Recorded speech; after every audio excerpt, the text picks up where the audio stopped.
Bienvenue dans les énergies scolaires, épisode 160. Extraclasse.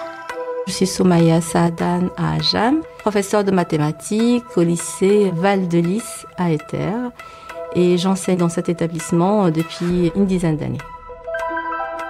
L'école, on en parle beaucoup, mais est-ce qu'on l'écoute vraiment ? Les énergies scolaires. Aujourd'hui, on organise la journée filles, maths et informatique, une équation lumineuse. Pour cette journée, donc, il y a des élèves des classes de seconde de notre établissement. Puis après, il y a des élèves des collèges des secteurs. Ce sont des élèves des classes de troisième. Bien sûr, l'inscription se fait sur le volontariat et nous avons en tout 94 élèves inscrites. Il y a beaucoup de choses dans cette journée très différentes. Il y a une conférence, il y a des ateliers sur les stéréotypes, il y a des ateliers de speed meeting, de rencontres avec des scientifiques, soit encore des étudiantes qui sont déjà en poste. Et juste après, il y a donc une pièce de théâtre. Donc je vous conduis à la salle polyvalente où il va y avoir donc la conférence de Marie Cheng, qui vient donc de l'ENS de Paris. Voilà. Donc il faut savoir que le premier langage de programmation, c'est aussi une femme. En 1954, elle a été nommée première directrice de la programmation automatique de son entreprise et c'est une des premières femmes à avoir reçu la plus haute distinction hors combat dans le ministère de la Défense américaine. Au cours de mes années d'enseignement, j'ai constaté il y avait des élèves filles qui étaient vraiment excellentes, brillantes en mathématiques. Et pour moi, c'était quelque chose d'évident qu'elles allaient continuer à faire des classes préparatoires scientifiques, par exemple. Je voyais que ça. Pour moi, c'était évident. Et quand je posais la question, c'était pas seulement pour une élève ou deux. Elle me dit non, madame, non, je vais pas faire ça. Et quand je dis mais pourquoi ne pas le faire ? Oh non, c'est pas, je suis pas sûre de réussir, je suis pas sûre. Et donc là, suite à ça, franchement, je vais utiliser un terme qui paraît peut-être excessif. J'étais choquée de leur réponse. Comment se fait-il qu'on a tellement de capacités en mathématiques ou dans les matières scientifiques et qu'on n'ose pas en fait percer dans un domaine, on va dire de classe préparatoire, on va dire de sélection. Il fallait vraiment oser. Donc ça, c'est l'une des raisons qui m'ont vraiment poussée à organiser ça au sein de notre établissement. Heureusement, pour l'organisation de cette journée, je ne suis pas seule. Il y a toute une équipe derrière moi. Déjà, la trame de cette journée, elle a été déjà faite auparavant, on va dire, la structure. Et c'est fait bien sûr par l'association Femmes et Maths. Comment j'ai connu cette association ? C'était l'année dernière où j'ai assisté à cette même journée, mais c'était à l'université de la Sorbonne. Et c'est là en fait où j'ai fait la connaissance des personnes qui sont membres de cette association. Et puisque en échangeant, donc, j'apprenais qu'on pouvait organiser cette journée dans notre établissement, j'ai dit pourquoi pas. Ça serait intéressant puisque nous sommes dans une zone, on va dire, loin des grandes villes. Et un événement comme celui-ci, le voir ici à proximité pour nos élèves, ça serait vraiment, je dirais, quasiment impossible.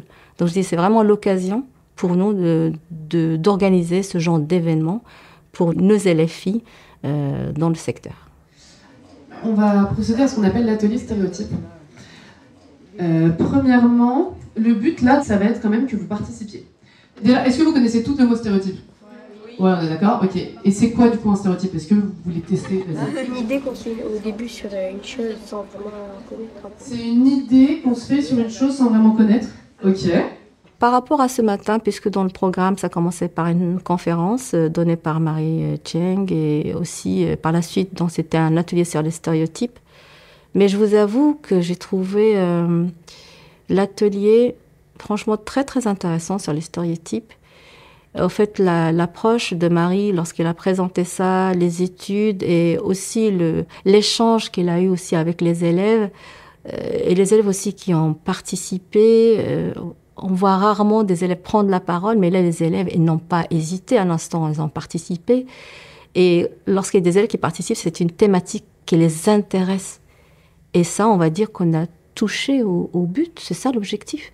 Qu'elles prennent conscience aussi que voilà, ça existe dans la société et ils ont pris conscience de cela. Mais je pense que c'est un point de départ. On espère que voilà, cette prise de conscience va se concrétiser par la suite et que ça sera peut-être un point de départ, un élan par la suite et voir nos élèves filles voilà, oser, si elles se disent « j'aime les maths, j'aime les sciences », continuer dans cette filière. Moi, j'ai fait mes études au Maroc, donc j'aimais les maths, j'aimais les sciences. Et donc, pour moi, c'était tout à fait naturel. Si j'aime cette matière scientifique, je vais percer dans cette matière scientifique et je vais la choisir pour mes études supérieures. Mais c'est vrai que, en arrivant en France, et je ne l'ai pas constaté tout de suite, mais bien des années après, surtout quand j'ai commencé à enseigner, c'est vrai que j'ai lu pas mal d'études, pas mal d'articles sur le fait qu'il y a nettement moins de filles dans les filières scientifiques. Un pourcentage, je pense, de 32%. Par rapport aux filles qui sont dans les filières scientifiques, par exemple au Maroc, qui frôlent dans les 52%. On se pose la question, mais comment se fait-il que, par exemple, au Maroc, où, on va dire, même les stéréotypes sont permanents, très présents, et ça n'a pas influencé le fait que les filles, plutôt, elles vont percer dans un domaine scientifique. Qu'alors, ici en France, le pourcentage des filles qui intègrent les filières scientifiques reste quand même bas. Donc, c'est une question où je me dis ça mérite vraiment une étude approfondie et voir le pourquoi. Les violences ordinaires qu'on ne remarque pas toujours, c'est hyper important de se rappeler qu'elles sont là, de pouvoir en parler, donc de pouvoir en parler avec ses amis, avec un prof, avec un interlocuteur de confiance, vos parents, j'en sais rien.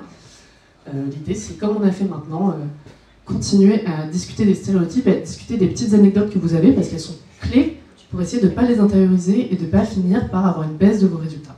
J'ai terminé ma présentation. Merci à toutes pour votre participation. Bien, on ne va pas s'arrêter là, ça c'est sûr. On a fait une première fois, pourquoi pas une deuxième fois. C'est vrai qu'une première fois, on se dit, tiens, on aurait dû faire ça comme ceci, comme cela. J'ai eu des retours de quelques collègues aussi qui étaient vraiment très enrichissants. Et oui, l'année prochaine, on pense faire aussi organiser cette journée. Pourquoi pas, ça serait aussi très utile pour nos élèves. Vous venez d'écouter un épisode des Énergies scolaires. Si ça s'est bien passé, n'hésitez pas à laisser un avis sur votre plateforme d'écoute. À bientôt sur Extra Classe. Une production Réseau Canopé 2025. Extra Classe.